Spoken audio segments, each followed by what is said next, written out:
एक बेचैन रात शहर की रोशनियां मुधम पड़ रही थीं, लेकिन हमजा के कमरे में लैपटॉप की स्क्रीन अब भी रोशन थी। घड़ी के कांटे रात के 3 बजा रहे थे। हमजा एक कामयाब डिजिटल मार्केटर था, जिसके पास वो सब कुछ था जिसे आज का नौजवान कामयाबी कहता है। महंगी गाड़ी, ब्रांडेड कपड़े और सोशल मीडिया पर लाखों फॉलोअर्स। लेकिन उस सब के बावजूद उसके सीने में एक अजीब सी वीरानी थी।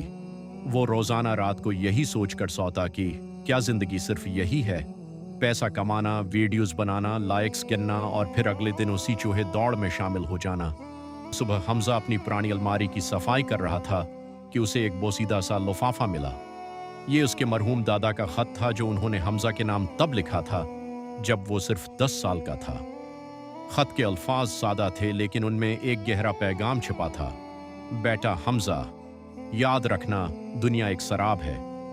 तुम जितना उसके पीछे भागोगे, ये तुम्हें इतना ही थकाएगी।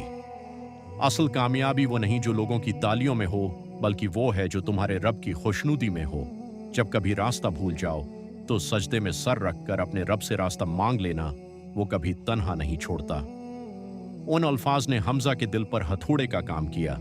उसे एहसास हुआ कि वो कितना दूर निकल आया है। वो नमाजें जो बचपन में वो शौक से पढ़ता था, अब महज एक बोझ या भौली बसरी याद बन चुकी थी। हमजा ने फैसला किया कि वो कुछ दिन के लिए उस मसनूई दुनिया से दूर जाएगा। उसने अपना मोबाइल फोन बंद किया और अपने गांव की तरफ निकल गया, जहां उसके दादा की छोटी सी लाइब्रेरी और एक कदीम मस्जिद थी।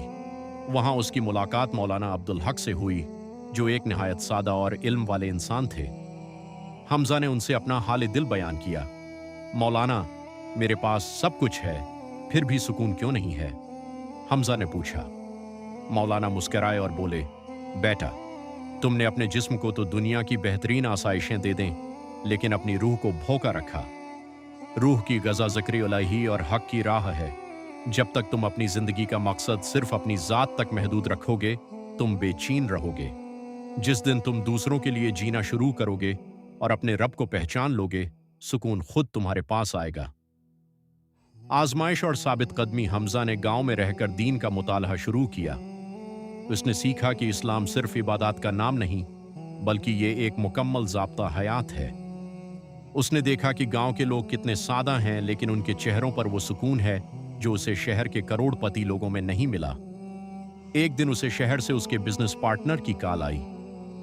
हमजा, एक बहुत बड़ी डील मिली है, लेकिन उसमें थोड़ी हीराफेरी करनी पड़ेगी। अगर हम ये कर लें तो हमें करोड़ों का फायदा होगा। हमजा के सामने 2 रास्ते थे। एक तरफ वही पुरानी दुनिया, पैसा और आर्जी कामयाबी थी, और दूसरी तरफ वो सुकून और सच्चाई जो उसने हाल ही में पाई थी। हमजा ने गहरी सांस ली और कहा, नहीं, मुझे वो पैसा नहीं चाहिए जिसमें मेरे रब की नाराजगी हो। मैं अब रिज़्क़ हलाल पर समझौता नहीं करूंगा। नई शुरुआत, सच्चाई की कहानी। हमजा शहर वापस आ गया, लेकिन अब वो पहले वाला हमजा नहीं था। उसने अपना सारा हुनर और सोशल मीडिया प्लेटफार्म्स दीन की तबलीग और इंसानियत की खिदमत के लिए वक्फ कर दिए। उसने एक नया प्रोजेक्ट शुरू किया जिसका नाम सच्चाई की कहानी रखा। उसने अपनी वीडियोस के जरिए नौजवानों को बताया कि कैसे वो दुनियावी कामों के साथ साथ अल्लाह से अपना रिश्ता जोड़ सकते हैं। उसने दियांतदारी, वालिदैन के हुकूक और हलाल रिज़्क़ की अहमियत पर बात करना शुरू की।